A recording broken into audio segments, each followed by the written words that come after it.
Salut à toutes et à tous. Nous commençons la deuxième technique d'intégration, l'intégration par partie.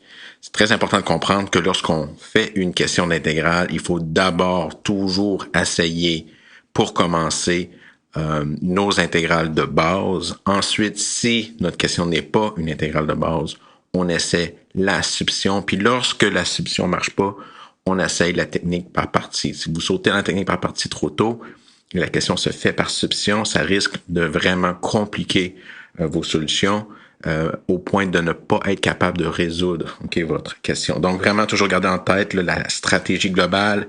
Est-ce que c'est une intégrale de base? Si oui, tu la règles. Est-ce que tu peux la régler avec une substitution? Si oui, tu la règles. Sinon, last case scenario, worst case scenario, it's not that bad. Intégration par partie. L'intégration par partie, c'est une formule. Okay, donc, la formule, c'est la suivante. Donc, notre question, c'est on a l'intégrale d'une formule. Donc, ici, la partie de gauche, là, ça, c'est la question. OK, donc, puis la formule, c'est la partie de droite. Donc, c'est la réponse. OK, donc, la formule, c'est l'intégrale de U dV, c'est égal à UV moins l'intégrale de V du. Donc, dans notre question, qu'est-ce qu'on commence avec? On commence avec deux morceaux qu'il faut identifier, la partie U et la partie dV. Puis ensuite, il faut calculer le du et le V. Donc, les étapes sont les suivantes. La première chose à faire, c'est de bien identifier dans notre intégrante c'est quoi la partie U, puis c'est quoi la partie dV. Ensuite, une fois que c'est identifié, on doit calculer du en dérivant U. Donc, le D, c'est pour la dérivée. Et on doit calculer V en trouvant une primitive, donc en intégrant le terme dV. Ensuite, on applique la formule, UV moins l'intégrale de V du. Puis qu'est-ce qu'il nous reste à faire? Malheureusement, dans cette question-là, on a toujours une nouvelle intégrale à calculer, l'intégrale de V du. Donc, il faut bien sûr s'assurer que cette intégrale-là est aussi simple, entre guillemets, pas aussi simple, mais qu'elle est plus simple que la question de départ. Donc, des petits conseils. Comme je l'ai dit, toujours essayer d'intégrer de base en premier ou par substitution. C'est très, très, très, très important. Ensuite, une fois qu'on a décidé que c'est bien la technique par partie qu'on doit utiliser, prenez votre temps pour bien choisir les termes U et dV. Puis, il faut rien oublier. Il faut que U et dV ensemble contiennent tous les termes de l'intégrale de base. Si vous oubliez quelqu'un, dans votre minivan puis qu'il fait chaud au soleil, ça va créer des problèmes. Donc, il faut rien oublier. Pour la notation, c'est très, très, très important. On est strict là-dessus. Supposons que c'est X, la variable indépendante. Donc, le DU et le DV vont toujours être accompagnés du terme DX. Donc, les termes, qu'est-ce qu'on appelle les termes différentiels. Donc, toujours bien surveiller sa notation. Donc, ne jamais, faut jamais choisir, donc ça, c'est un conseil qui est vraiment important. Donc, tout ce que tu vas mettre dans le DV, il va falloir que tu l'intègres. Donc, faut pas que tu mettes quelque chose, que tu choisisses quelque chose dans le DV que t'es pas capable d'intégrer, parce qu'il va falloir que tu l'intègres pour calculer V. Puis, bien sûr, une fois que vous appliquez la formule, on a une nouvelle intégrale, l'intégrale de V du. Puis, on espère que cette intégrale-là soit plus simple ou au moins du même niveau. Si c'est plus compliqué, c'est sûr qu'on n'a pas fait des bons choix pour U, dV. Puis, je vais illustrer ça avec un exemple là, pour commencer. Donc, allons-y avec un exemple. C'est la meilleure manière de comprendre.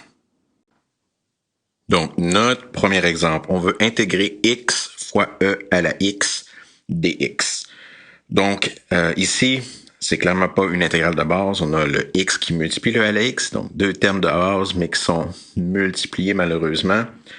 Si on essaie une substitution, la seule chose qui serait intéressante, c'est de prendre l'exposant de la fonction exponentielle, mais c'est juste x, puis u égale à x, ça va rien changer dans la technique par substitution. Donc, on n'a pas le choix d'y aller par partie. Donc, par partie, ça commence par identifier le terme u et le terme dv. Qu'est-ce que moi j'aime faire? J'aime surligner les termes que j'ai dans mon expression. Donc, dans mon expression, j'ai x, j'ai e à la x et j'ai le dx. Donc, bonne nouvelle, le dx va toujours aller avec le dv. Les termes différentiels doivent toujours être ensemble. Donc là, maintenant, la question, c'est où c'est qui va x et où c'est qui va le e à la x.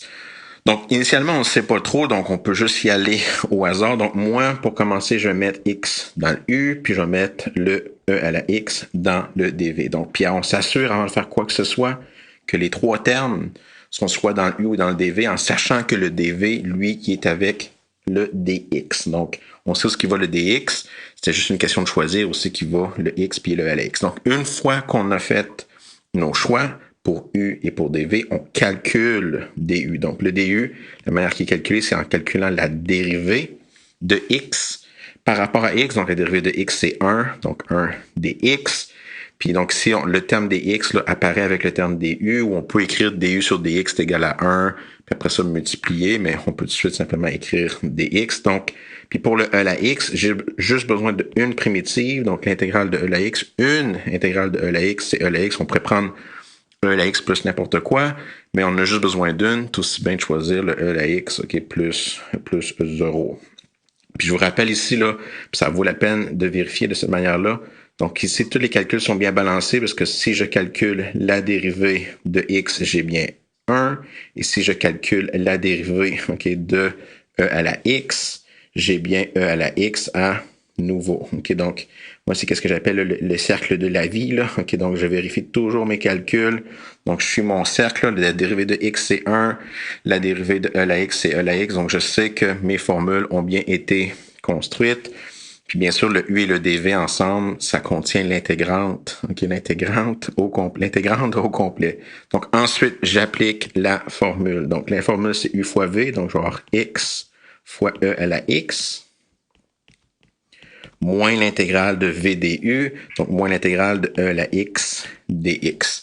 Puis bien sûr, on prend toujours une petite pause pour s'assurer que la nouvelle intégrale à calculer, donc je sais que mon x un petit peu mieux, donc e à la x dx, la nouvelle intégrale à calculer est plus simple que l'intégrale de départ. Au départ, j'avais quoi? J'avais x, qui est un polynôme de degré 1, qui multiplie e à la x, qui est une fonction exponentielle. Maintenant, ma nouvelle intégrale, c'est juste l'intégrale de e à la x, qui est une intégrale de base. On est sur la bonne voie. Donc, on intègre e à la x. Donc, je vais avoir x e à la x moins l'intégrale de e à la x, qui est e à la x. Puis, lorsqu'il n'y a plus de symbole d'intégration, je peux simplement écrire plus c à la fin. Donc, j'ai mon intégrale, puis encore une fois, ça vaudrait la peine de vérifier que si on dérive notre réponse, on retrouve x e à la x. La plupart du temps, pour les intégrales par partie, on a besoin d'utiliser la règle du produit pour vérifier ce qui se passe. Donc, juste en petite remarque, juste vous montrer qu'est-ce que ça aurait passé si on aurait fait un mauvais choix. Donc, je vais le faire en rouge, là. Donc, remarque, si j'avais choisi à place pour u, si j'avais choisi e à la x, pour dv, j'aurais choisi x dx, j'ai quand même mes trois termes, mon dx, mon x, puis mon e à la x. J'aurais calculé le du en dérivant e à la x, qui est e à la x dx. J'aurais intégré x pour avoir x au carré sur 2. Bien sûr, même si je fais mon cercle de la vie, là, pour voir si tout est beau. Donc, l'intégrale, la dérivée de e à la x, c'est bien e à la x. La dérivée de x au carré, c'est bien sur 2, c'est bien x. Donc, si j'applique maintenant cette formule-là, qu'est-ce que je vais obtenir à la place? Donc, je fais la formule, donc uv, donc x au carré sur 2 e à la x, moins l'intégrale de v du, donc x au carré sur 2 e à la x. Puis ici, le problème, c'est que la nouvelle intégrale que j'ai à faire est plus compliquée, est plus compliquée que l'intégrale de départ. Donc, j'avais un polynôme de degré 1 fois une fonction exponentielle. Maintenant, j'ai une fonction de degré 2 fois une fonction exponentielle. Donc ça, c'est un gros signe. Lorsqu'on fait un mauvais choix pour notre UDV, si l'intégrale qu'on obtient est plus compliquée que l'intégrale de départ, il y a quelque chose qui n'a pas marché dans nos trucs. All right. Donc, that's it pour cet exemple-là. All right. Un autre exemple vraiment similaire, mais quand même dans la même optique. Donc, j'ai l'intégrale de 3x à la 5x dx. Donc, si j'essaie, c'est clairement pas une intégrale de base. Si j'essayais une substitution, ça marchera pas. Bien sûr, on est dans la section par partie. Là. Guess what? Ça va se faire par partie.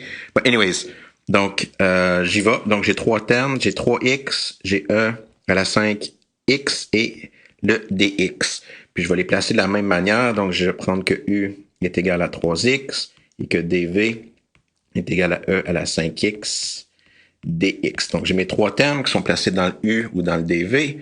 Donc, je calcule le du par différenciation. Donc, la dérivée de 3x, c'est 3.